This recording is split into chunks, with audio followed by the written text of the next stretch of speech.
Hi everybody, thanks for joining me for today's video. My name is David. I'm a life coach. I make these videos I hope to help you guys heal, recover from your experiences, to learn from them so you have better ones in the future. This video is about why are people so gullible, are victims of narcissistic abuse just gullible? I'm going to dive into this.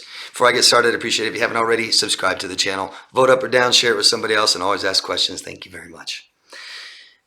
I came across an article in Psychology Today. I think it's one of my biggest sources. I like it. It has tons of articles about all the stuff that you and I are interested in and why you're here watching this. We've all been tricked, fooled, maybe conned, lied to. We believed it. We trusted in people and we were betrayed. All of us. And it carries a lot of guilt and shame. I'm sorry for those of you who still feel this way about being lied to and conned and tricked. This really applies to us, doesn't it? A lot of us might be prone to or attracted to conspiracy theories. We may have fallen for Ponzi or pyramid schemes, fortune tellers, horoscopes, psychics. Now, I want to be clear, please. I'm not attacking any of these things. I am by no means telling you my opinion is they're all fakes and lies and all this stuff. Conspiracy theories sometimes turn out to be true. Some businesses are labeled pyramid schemes and someone's making money, right?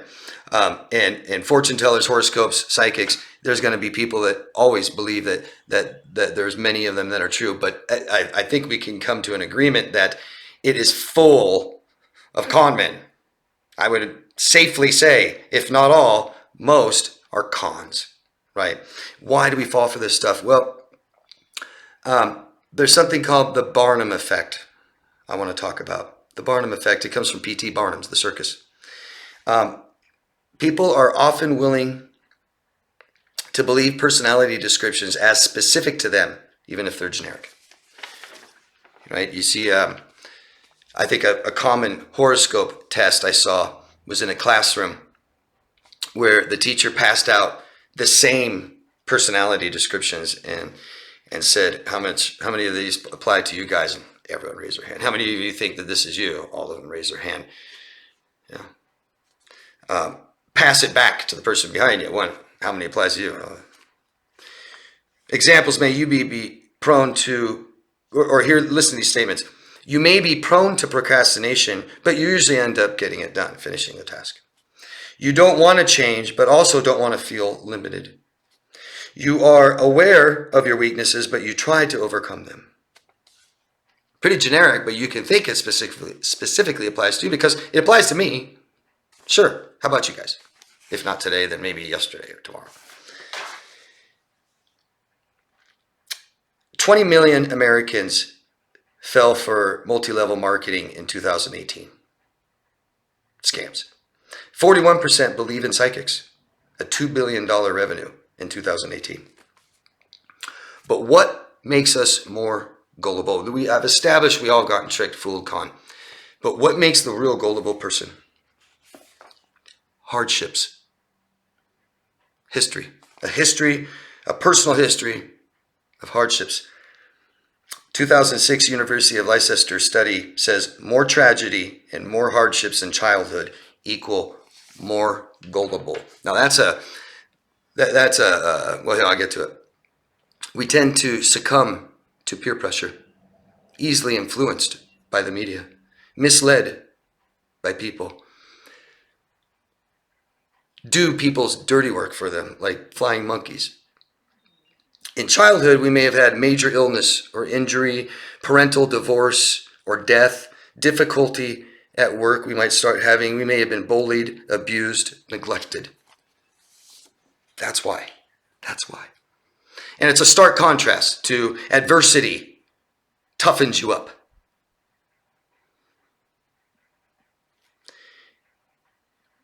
Well, if we have enough bad experiences, we believe it's us, our fault, guilt, shame. People who constantly face difficulty start to associate negative consequences to their behavior. It leaves us constantly searching for validation. Imagine a psychic tells you, this is going to happen, that's going to happen. Oh yeah, great. Imagine you're told in the media that a political party is responsible for all your problems. Oh, good, I hate them. Quick solutions. And the problem is that we don't trust ourselves any longer, and we look to others for guidance and validation, and we become such easy targets. Such easy targets. Imagine a smear campaign. We believe the abuser and all the things they're saying bad about this person, and then we may believe that the target is the source of all of our problems, right? I've had narcissists lie to me and abuse me. I've had such horrible, horrible experiences. I can't trust myself. Somebody help me. There's somebody saying, look, it's the narcissist. That's a source of all your problems. And here's a narcissist. Let's destroy them. And people jump on, because flying monkeys aren't just narcissists, right? Some of them are good people, maybe totally lost, confused, easily gullible. So we need to trust ourselves, guys.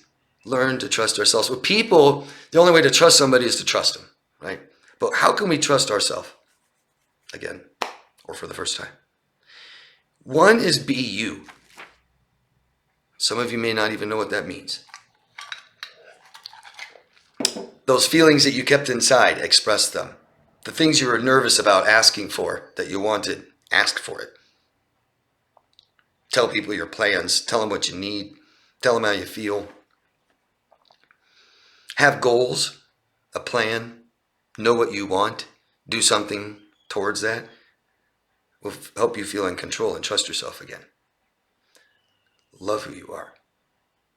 Be kind. Accept yourself unconditionally. All your mistakes, all your faults. Build on your strengths. What are you good at? If this is where you are, everybody's good at something. Explore that. Build on that. Do more of it right now. Doing what we are good at feels good. Can trust ourselves again. And build that relationship with yourself. Intimacy. Alone time with just you. Start to get to know yourself more and more and more. And you won't need people to tell you what to do. You'll trust yourself even when people tell you you're something that you're not. You won't get confused. You won't be lured by bright and shiny things that you can give to yourself. Yeah.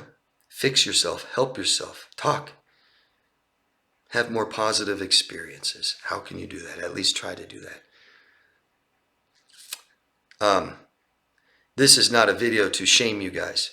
I have fallen many times. I've been very gullible and believed people that were lying to me.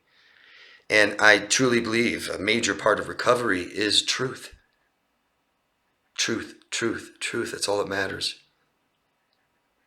And you need to form that, or your opinion, yourself. And not let others do that for you. Okay? Being more self-reliant, independent. Knowing who you are. Knowing what you want. Knowing what you need, how you feel, what you value, and your opinion. Expressing these things adds lots of confidence. You know who you are. You can't be easily strayed, lied to, conned, tricked, fooled. There's always got to be something they're offering, isn't it? Something, and if you can get it yourself, can't be fooled, conned, tricked. But if you can't trust yourself, you don't know how. We become more dependent and rely on others, and we get screwed. Let me know what you guys think of this video. Please, appreciate it. And please, we all got our own experiences and stories, so I'd appreciate it for any of you that feel comfortable sharing yours.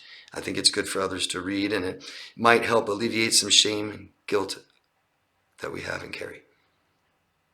We got to be able to trust ourselves, guys. You can't trust others if you can't trust yourself. If that's where you're at, find help, okay? Thank you, guys. Love yourself first. Ask questions. I'll always answer them. Like the video if you liked it. Thanks. Bye.